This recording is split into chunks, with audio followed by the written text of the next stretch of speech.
Hey folks, Jones here.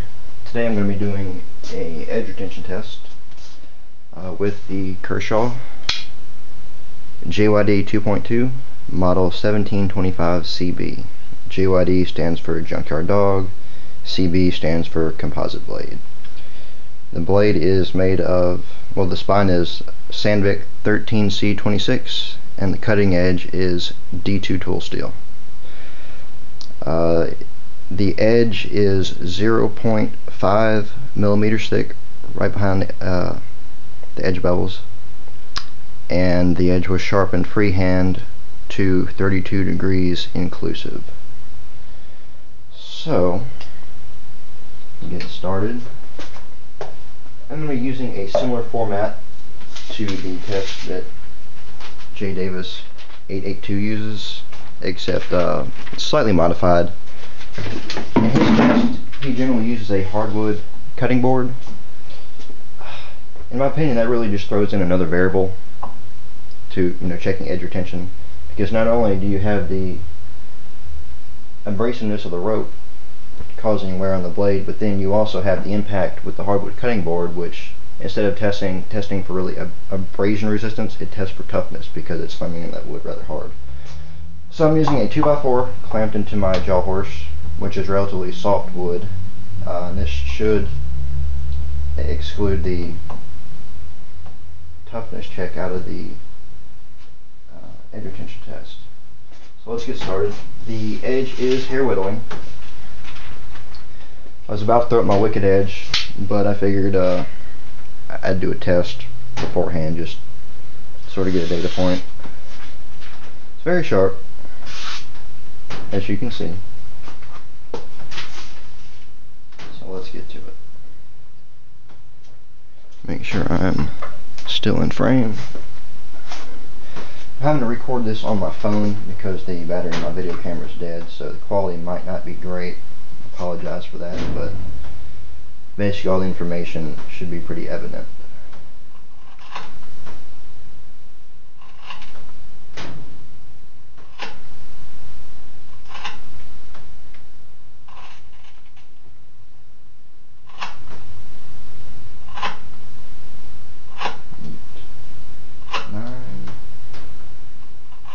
Alright, 10 cuts. Let's check for edge retention.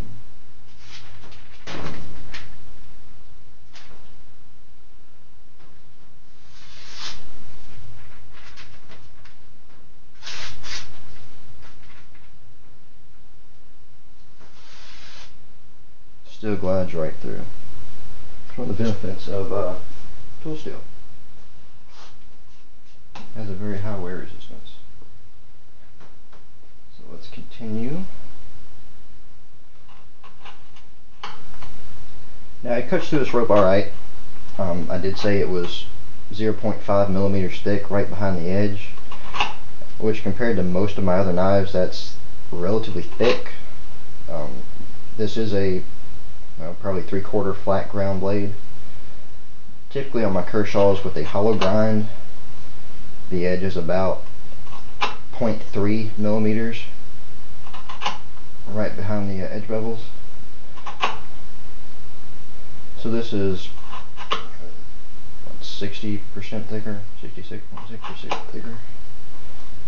So it's a little bit more difficult to get through, but I think they probably did that for a reason. This is designed to be sort of a tough, harder use knife. Plus, when they had to braze those two metals together, they probably wanted it relatively thick.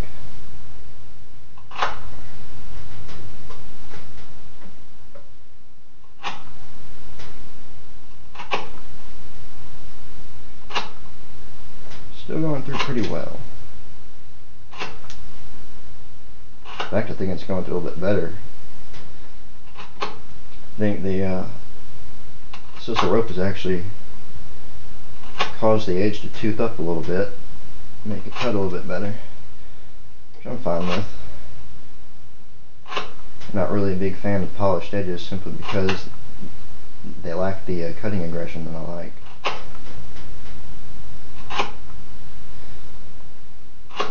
Also, this edge I was taken up to 2000 grit on a silicon carbide honing block. 2000 grit's about as high as I go nowadays. Then afterwards it was stropped with Hand American 0.5 micron diamond spray. So it was definitely a laser sharp hair whittling edge. However, the tip was worn a little bit from previous use, so that's why I'm about to put it my wicked edge after I get done with this. Alright, done with 3 feet. Let's check edge retention again. Looking at the edge, I don't really see any rolls or chips or anything, which is a definite plus. I'd be rather pissed if I did.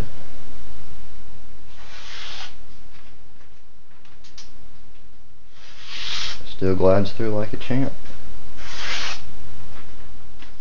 Alright, let's continue. Also, I modified mine and put a finger choil or blade choil in here, because as it comes it kind of looks like a whale flipper here, so I'm really stupid looking.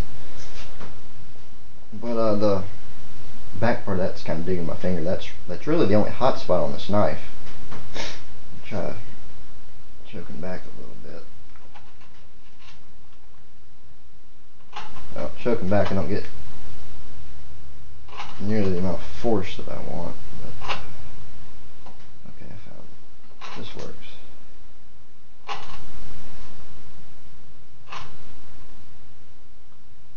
Alright, I found my sweet spot on the knife now. Actually, it feels much better this way. If you've seen any of the Junkyard Dogs or JYDs, you notice that giant hideous clip that looks like a bat wing on there. Really, I don't love the look of it, but it's big enough and sort of shaped well enough that you really don't get any major hot spots with it. I guess that's really the only benefit from having a clip that big and gaudy.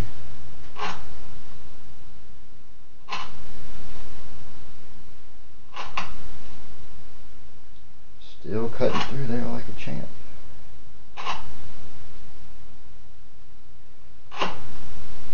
Something many people don't know is in recent Kershaw composite blade models, Kershaw has actually done away with the CPM D2, which is the crucible powder metallurgy version of D2 tool steel. I much prefer the powder metal version of D2, but I will say that even the regular D2 Kershaw does right. Excellent heat treat, excellent edge retention. This is just from, normal everyday use with me. But it kind of shines through here with cutting this rope.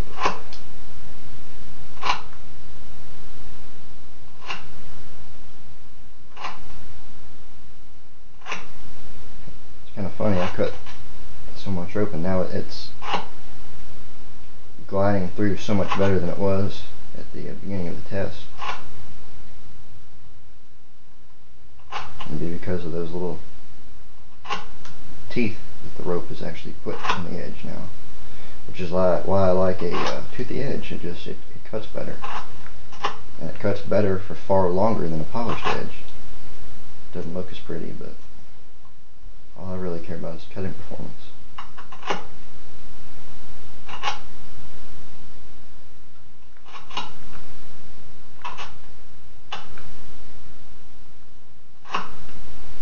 Now, in this knife position, really, instead of push slices, drag slices are working much worse than they should. So I'm having to push slice most of this. All right, we're done with the second piece, so that'd be 6 foot down. Let's check edge retention again. Clean off that blade a little bit. I sure hope you can see this in the camera, but once again, there really is no visible edge deformation at all. No chips, no rolls, nothing, which I'm kind of surprised about. But Probably my fault on that one. Yeah.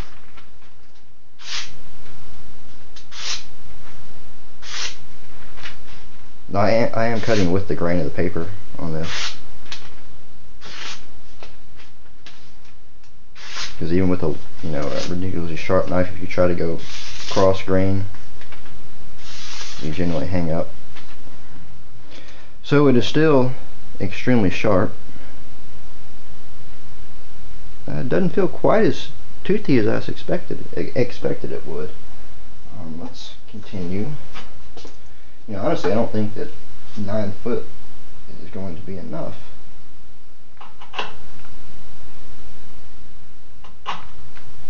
Now, if I didn't state before, this was 3/4 inch sisal rope unwound into 3 3-foot strands, equaling 9 feet of rope.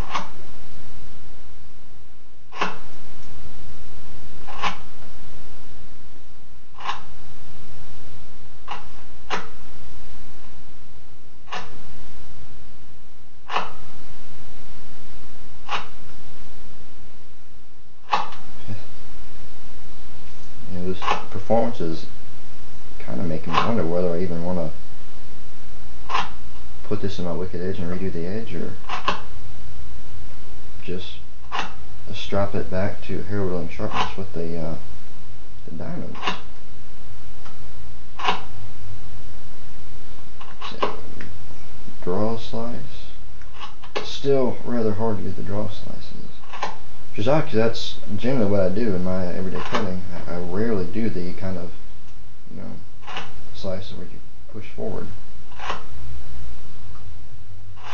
Trying to get kind of equal coverage of the edge, so I have equal wear resistance, or wear rather, along the entire length of the edge.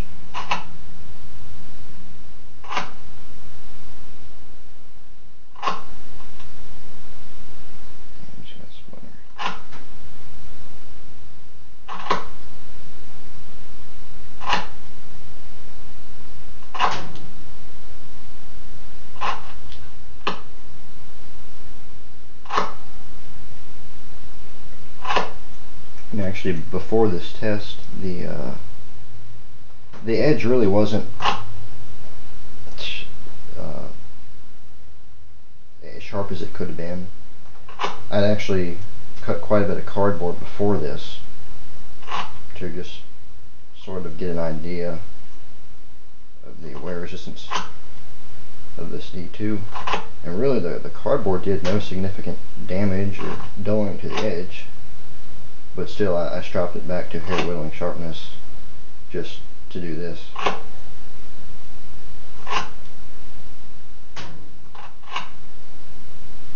can't believe how well this is doing.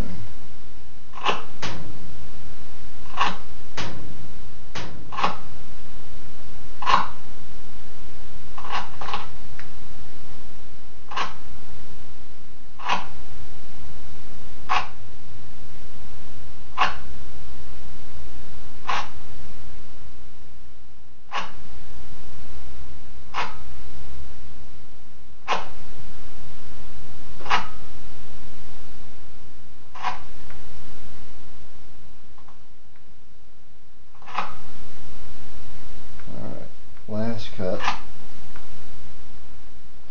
It's at 9 feet. Have a look at the edge.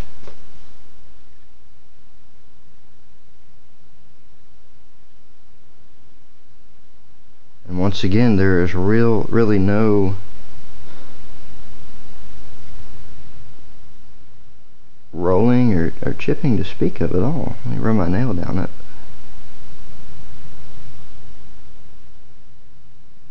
Now it does feel a little bit rough,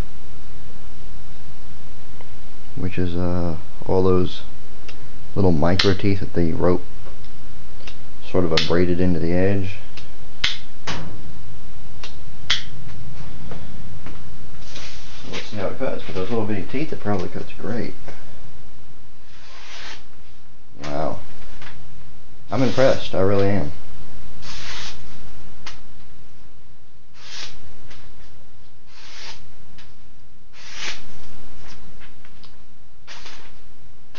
You know, one of the drawbacks of the harder steels is that they do experience a little bit of chipping.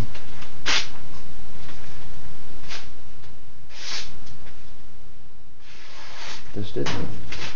Let's try a push cut.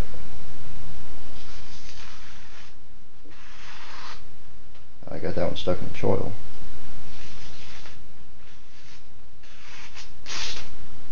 Get another piece of paper.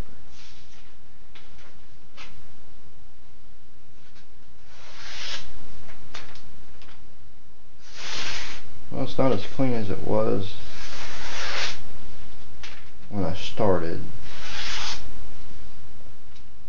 but I'd say the retained sharpness is probably between 90 and 95%. I mean, it's still push cutting phone book paper after 9 feet of rope.